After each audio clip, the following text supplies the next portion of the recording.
Wow, welcome back to Hardball. That was Republican Senator Lamar Alexander of Tennessee declaring his support for the New START arms control treaty today. 10 Republican senators have announced their support for the president's treaty, clearing the way for Senate ratification tomorrow. Well, we've got Jean Shaheen, the senator from New Hampshire, to join us. She's a member of the Foreign Relations Committee. Thank you so much, Senator. Could you explain one of the mysteries of the U.S. Senate to me? For weeks, we wondered whether this would pass. It was like the Pearls of Pauline. We thought it was going to be so partisan the way you folks looked at it. And then out of nowhere came all these Republicans like the cavalry. Where were they hiding and why were they so quiet? Well, I'm not sure I can explain the mysteries of the Senate to you, but I think this is the result of a careful effort over the last several weeks and months to address the concerns that were raised by critics of the treaty and by a number of Republicans. And as you point out, we've heard from Senator Alexander, from Senator Corker, and several other Republican senators in the last 2 days who have made strong statements in support of passage of this treaty. So that's very good news. I'm confident that we're going to have a strong bipartisan vote tomorrow. It seems to me that the members, and I don't want to make a bad judgment, well, I will.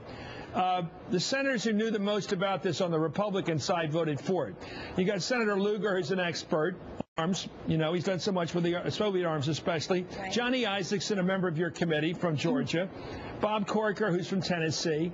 It seems like their education on this issue as committee members was helpful to making them a case for it.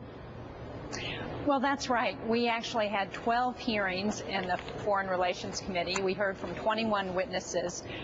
Over 900 questions have been posed by senators to the administration and answered.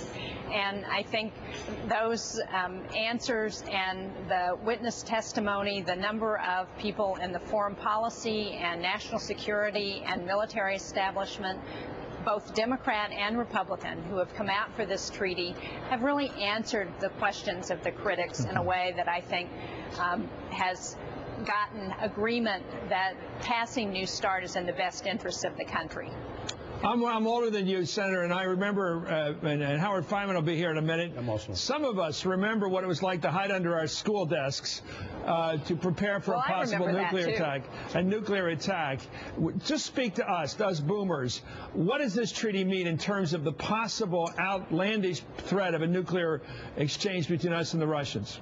What's it mean?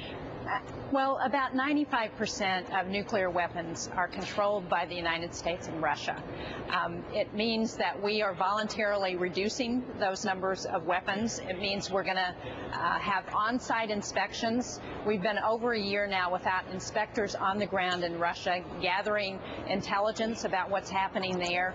And it also is important as we think about addressing any loose material or loose nukes, so to speak, that might get into the hands of terrorists. And for all of us who remember the Cold War days when we got under our desks, when we had nuclear drills, it's good news to see this leadership from the United States and from...